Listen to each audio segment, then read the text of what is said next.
Hey guys, to help run the forums, host the website, and travel, we've introduced a universal service fee for in-depth coverage, including this video. My goal is to be unbiased and transparent. It's a privilege to serve you. This is not an endorsement. Let's get into it. Hey guys, we're out here at the Fullerton Loop, just riding bikes around a little bit, checking out some Haibikes. We were on the Full 7 earlier, had a lot of fun with that thing. That's sort of like all around trails, you know, good stuff. We're not really doing the enduro justice, but it's a sweet bike and I'm going to do my best to go over all the different components. And we even got a gentleman named Brian who's a Haibike rep, and he's going to chime in a little bit later and talk about how this fits into the lineup. These are Sam's bikes. He has a shop here called the Electric Bicycle Center, and I just want to give you a chance to talk about, you know, the numbering. So this is the Haibike XDURO NDURO 3.0. What does the 3.0 mean? You know, so with Haibike, they started out with, when they came to America, they had like a little acronym at the end. It went from SM to SL to RC to RX and then a Pro model. Well, and that was kind of easy to figure out after a while. And then they switched to numbers, and it like there was like a 1.0 and a 3.0 and a 6.0. So for instance, last year, the e-bike of the year was the All Mountain 8.0. Yeah. And the closest bike to that in the lineup this year is the All Mountain 2.0. Huh. And people are coming in, they're looking at the 2.0 and they go, I got to have a better spec bike than that. And I'm like, look at it a little closer. Yeah, so go to your dealers and have them kind of, a lot of people can look at the specs and figure it out, but some people are a little confused about that. Okay. So check out the dealers, go do test rides, and they're going to be able to kind of point you in the right direction, I think, depending on the type of riding that you're doing. Well, I've got all the specs back at the website, but we're going to go over this visually here and just take things in. And also, of course, I welcome your comments. You want to chime in and give some feedback. So this bike comes in 4 different frame sizes, which I love.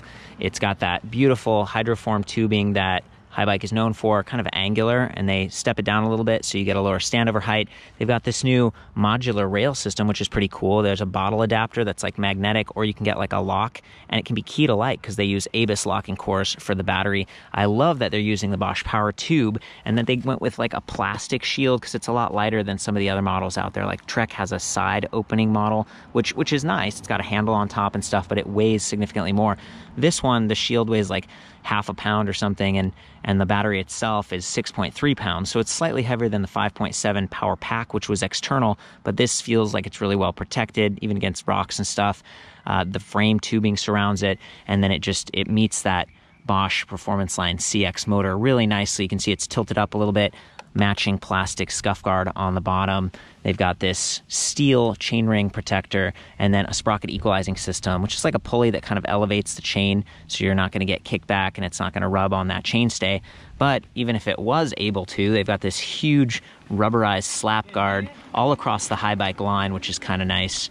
Just protects the frame, looks good. In this case, we've got a SRAM NX derailleur in the rear. It's got this roller clutch thing so you can straighten out the derailleur, press that in, and it'll hold the chain there, which makes it easier to do maintenance if you have to like true the wheel or take the wheel off and fix a tube or maybe swap the tires out. Nice Maxxis. I think these are, Minion DHF. Got all the stats over here. Max Terra, so they've got some exo protection, tubeless ready. Very, very nice stuff. I was told that the Maxxis tires are pretty durable. They hold up well, even on kind of like rockier conditions that can shred some of the softer tires. So these are 27.5 by 2.6.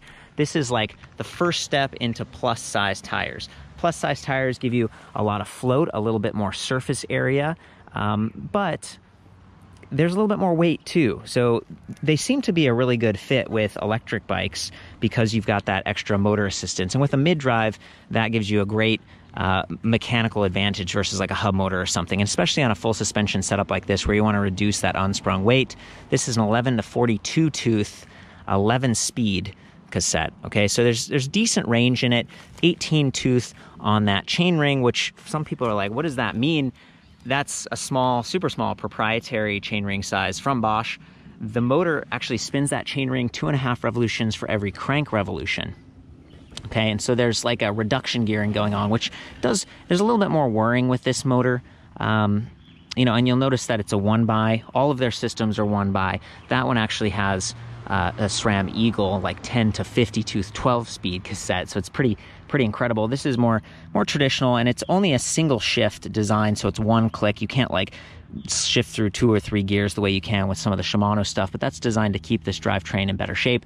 We do have narrow wide teeth on that pulley wheel and on the chainring, which is nice. You're not going to get like kickback and slippage quite as easily. And then it's a full guide right here, so the chain's not going to come off unless something really crazy happens. And send the video if something does happen, because that would be, you know, massive. These bikes they're pretty bulletproof in my experience. Haibike was one of the first e-bike, like electric mountain biking companies to come onto the scene, especially in the US, but even over in Germany where they're based. And they're very iconic.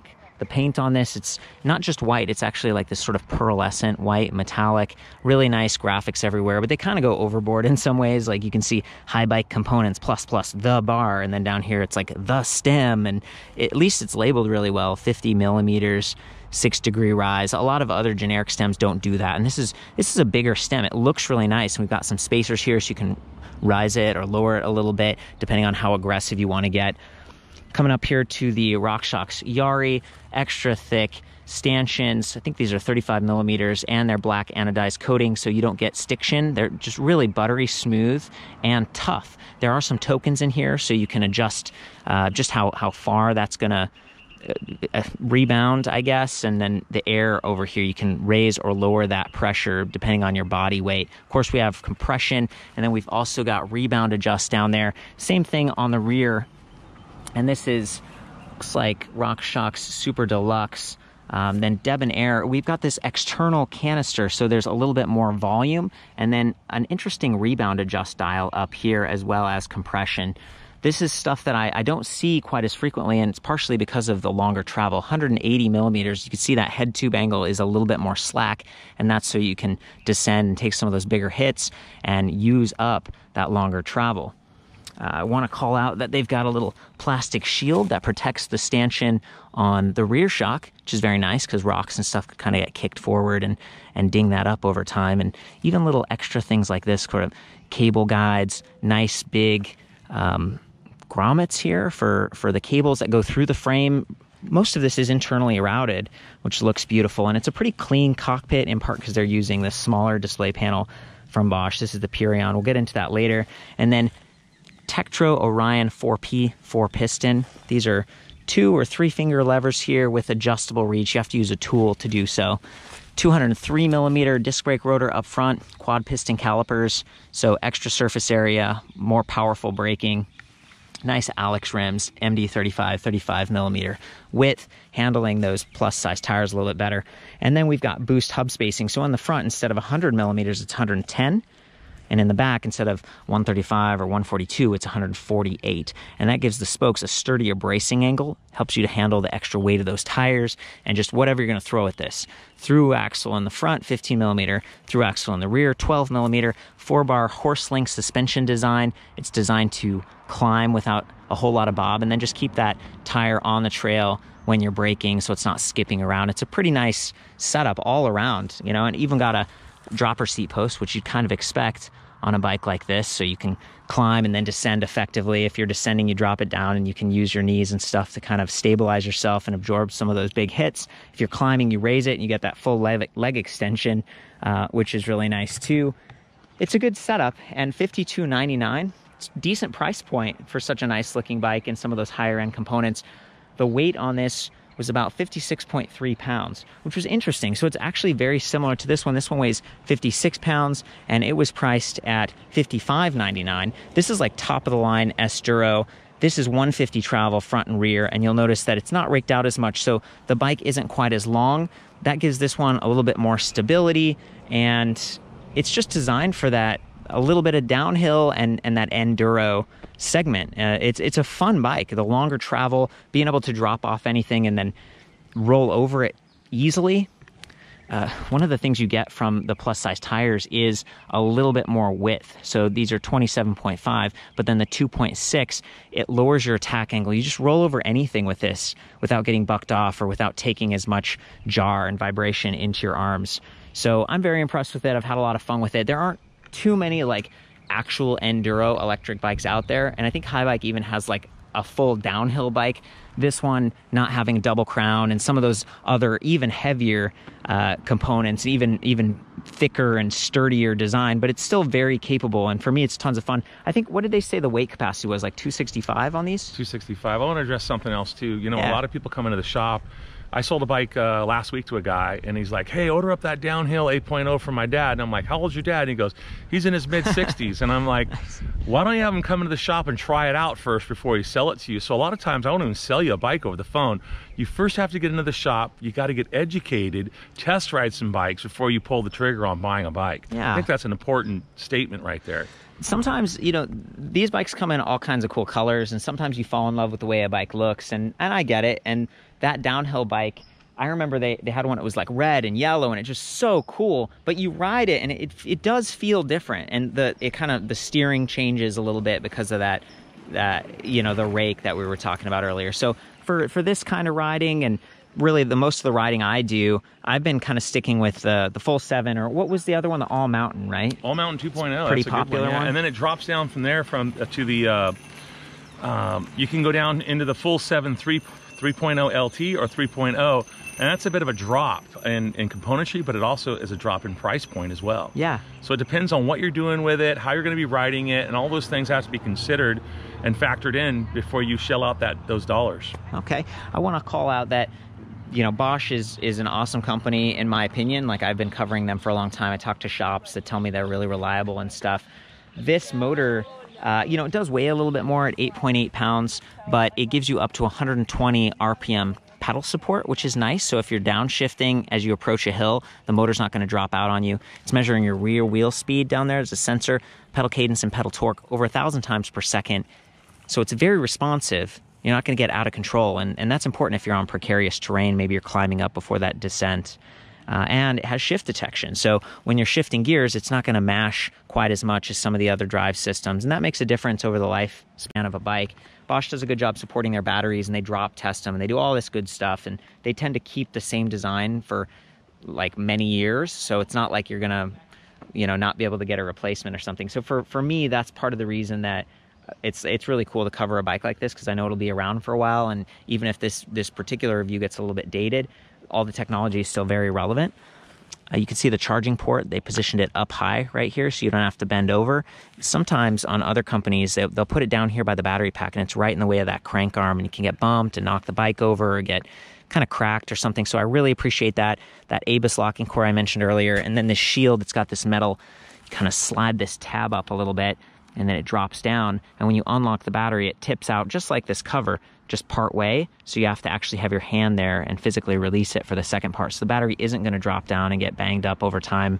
I really think that's nice. You know, it differentiates Haibike and Bosch from some of the other companies.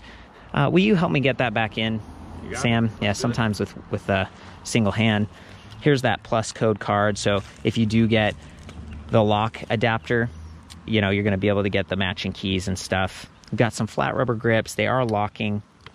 I feel like I've hit most of the major components on this bike. I think I'm gonna boot it up, and I want to call out that the charger for both of these bikes is a 4 amp, so it goes a little bit faster, which is nice. You want to hit the trails and enjoy yourself. So this is the Bosch Pear. It does have like a little rubber flap there and a micro USB port, but that's only for diagnostics, not charging, unfortunately. You can swivel it to reduce glare depending on how tight you make that bracket, and there's a power button on top. Boots up really quickly, speed in miles per hour. We've got a battery infographic with 5 dots, 20% steps, which would be nice if it was 10 or maybe a percentage, but with the range readout, that's actually enough in my opinion. So we're actually on the range menu. You can get there by holding minus, and it'll cycle through odometer, trip, and range. And as soon as we go from off to eco, it calculates for a second. It says 32 miles, and we are not on a full battery charge right now, guys. So it's a very capable bike, and it's just dynamic in how, you know, even your tire pressure and stuff, it's going to calculate the last mile of riding and try to factor that range on the fly so you don't get stuck on an enduro bike, you know, pushing it home or something like that. 16 miles right now based on how I've been riding and the battery charge. So that's cool. I'm going to hold the minus key for a second and show you the assist levels. We've got turbo, that's the highest, EMTB, which is variable. So it's really torque dependent. It's like how hard you're pedaling. It's not just going to give you full power the way that turbo would. And that's a new thing for Bosch over the past couple years. It's a pretty cool feature. Tour and Eco. Eco is going to be the easiest. It sort of makes this feel like a regular bike instead of a 56.3 pound bike. You know, and again, that's kind of a lot of weight, but it's one of the lighter enduro bikes I've seen, you know, with the long travel and the boost hub spacing and the plus size tires and everything. You know, there's definitely a price to pay. Then if we hold minus and we tap the power button, it goes from miles per hour to kilometers per hour. So that's how you switch those for all our Euro friends and folks up in Canada. I think that's about it. I'm going to hop on this thing and take a little ride. Okay guys, I'm going to cruise down the trail and show you the motor and everything in action. I'm in EMTB mode, which is nice when you're filming with one hand because there are moments where it's kind of up and down, and I don't want the motor like surging and taking me forward and throwing me off balance. I really like that feature from this bike, and you're going to see it in action. Here we go.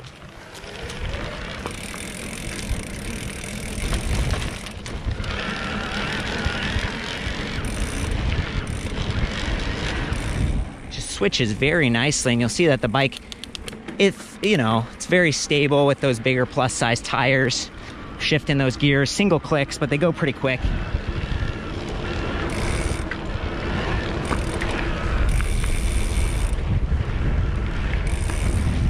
I was actually exceeding the 20 mile per hour top speed there a little bit, and so the motor was cutting out a little bit.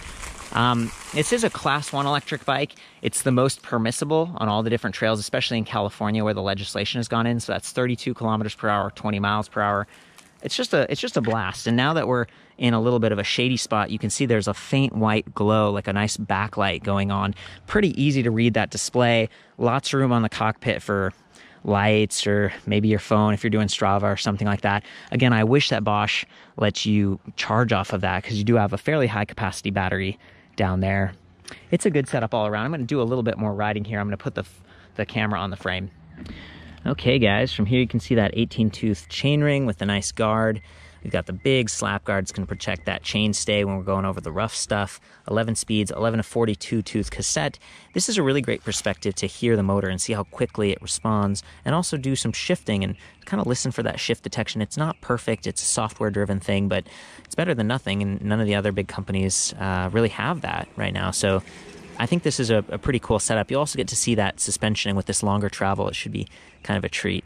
I'm going to be in the EMTB mode like I was before, so you're going to potentially get that super high-end support up to 75 newton meters down here. This motor is rated 250 to 570 watts, so it's really, there's a lot of variability here depending on the level that you've got and how hard you're pushing it. And then I want to call out these pedals. It's just kind of nice that they throw in some decent platform pedals. You can test ride this easier or keep them on. You know, a lot of times you're riding with tennis shoes and it works pretty well.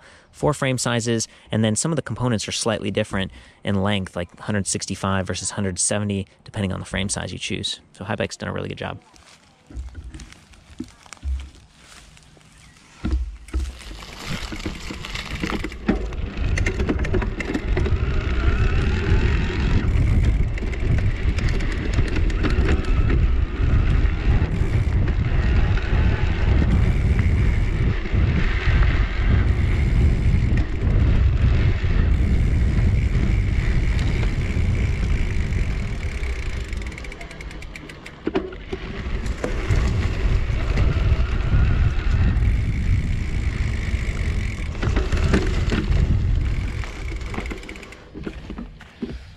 And you know what? There's actually multi-shift. Up to 3 shifts on this SRAM trigger and derailleur. I'm surprised. Maybe I'm thinking over to the Eagle that we saw earlier where it limits the clicks because the jumps are a little bit bigger. 11 to 42 here versus 10 to 50, so the steps might be a little bit finer and easier for the chain to go through. That's kind of nice. From here you can see that front suspension. I'm going to work that a little bit for you guys here.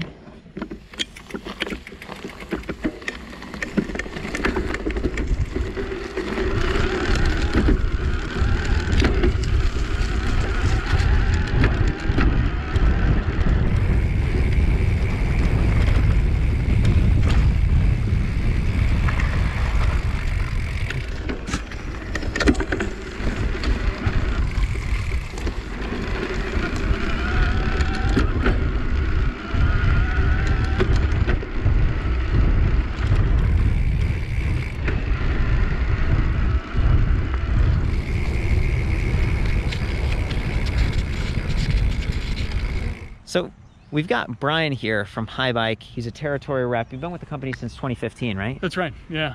You know. July of 2015, I had the good fortune to come on board in this new and exciting category, and with the key player in the market, Haibikes. And having 3 of these bikes back to back, I've actually been reviewing each one and trying to just tease out the differences, and it becomes a little bit more obvious at this higher end here, where you're doing downhill. There's a slacker head tube angle, there's longer travel, 180 millimeters. This still has, the bigger plus size tires and stuff. And so to the untrained eye, you're kind of like, well, they're just different colors or something. But can you help me to understand what enduro is and what this bike, how it fits into the enduro line? Sure. Enduro is a racing medium where the emphasis is on timing the downhill sections on the course. But you have to propel yourself to the start of the next stage. So you need a platform that's going to be at home on the climbs, but capable of getting up and going as you rip down the descents during those time sections. So this blends the capability of a true downhill bike with a dual crown fork, with something that's got a much more manageable front end with the single crown, just a little more agility to it to navigate. Lighter weight. And it's going to be a little bit lighter weight as well. Yeah. This runs a slacker front end, so the head tube angle, like you mentioned, is kicked out all the way to a 65-degree angle. And you do have a longer wheelbase here as well, which gives you great stability at higher speeds when you are descending. Huh. Okay, so the plus size tires and that stability. And this, by the way, this is 2.6. So plus size means 2.6, 2.8, or 3.0. So in a way, these are kind of nimble tires for plus. This is a mid plus, and that was a deliberate choice for this platform, where that agility and nimbleness is something that is very important on whether it's an enduro race course or just you're tackling an enduro type trail in your area. Just going that little bit narrower keeps you feeling a little bit more sprightly on the bike, and a little more able to kind of navigate some of the trickier sections.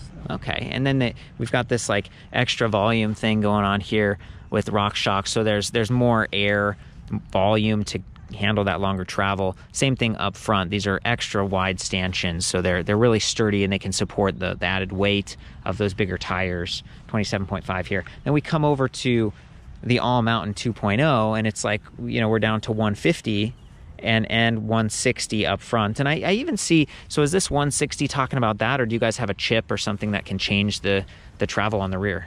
No chip at present. That is just indicating the travel in the front. Okay. Okay, cool. And then all the way down here to the full 7. This one's 150 front and rear, and this is kind of like the SUV of the lineup. It's the top of the line XDURO, whereas these two are XDURO. This is more hardcore. It's fun. It's playful. It's got that not so slack head tube angle, but it's still a capable off-road machine. It's still got the same drive system. Really interesting for me to see the same battery and the same drive system, the Performance Line CX and the PowerTube 500 on these two bikes at two extremes, but then it really comes down to the geometry and just the handling and the capability. One of the things that really stands out to me is like you guys have this sprocket equalizing system right here. It's raising the chain. What kind of suspension design do these bikes have? Is there a word for this, or? It's a horse link, so it's a 4-bar. It's a 4-bar, exactly. So a tried and true system that works incredibly well under a platform like an e-bike, where you are generally going to be seated and pedaling the vast majority of the time. So there's very little pedal bob with these bikes. Okay. So it's a very, very efficient platform. And then braking it's designed to kind of keep those wheels on the ground as well. Exactly. Braking compliance. Yeah, really, really nice. System overall. Did that, it used to be Specialized, had like a patent on that or something, and it expired, and now anyone can use it, or how does that work? That's right, exactly, right? Yeah. I know my stuff, guys. You're good. Doing my best. But again, you're the expert, you work the company, and there's so many high bikes, especially in Europe. There's still a huge line, but you've sort of cherry-picked the ones that are really popular here in North America, and it's really nice to see these laid out like that. Any other thoughts on this one? I think it's a fun bike. I think, for folks who you know, this can, I'm not the most aggressive rider on the planet personally, but I actually really like this bike and spend a lot of time on it because it's, you know, if you're doing a lot of extended climbing, you know, that means you're going to be descending. So, yeah, that longer wheelbase, the way this thing stays planted on the ground, you know, really allows you to kind of get down and inspires confidence and maybe just, you know, get a little bit looser than you might normally, even if, you know, it's, you know, riding on the edge is not your thing. But, yeah, it's worth a look for sure. Fantastic. Thank you so much, you're Ryan. welcome. It's nice to have your insights here. Well, guys, I think that's about it. That is the Haibike XDURO Enduro 3.0. For the full written review on this, all the specs, width, height, standover height, everything that I could gather, it's back at ElectricBikeReview.com. Please chime in with corrections or feedback. My goal is to just be, you know, objective and consistent between these reviews, and I rely on you guys who actually own it and who might be really into the nitty-gritty. Maybe you actually do enduro racing or something. Please chime in. I always appreciate that in the comments or back at the forum. Ride safe. I love you guys. We'll see you next time.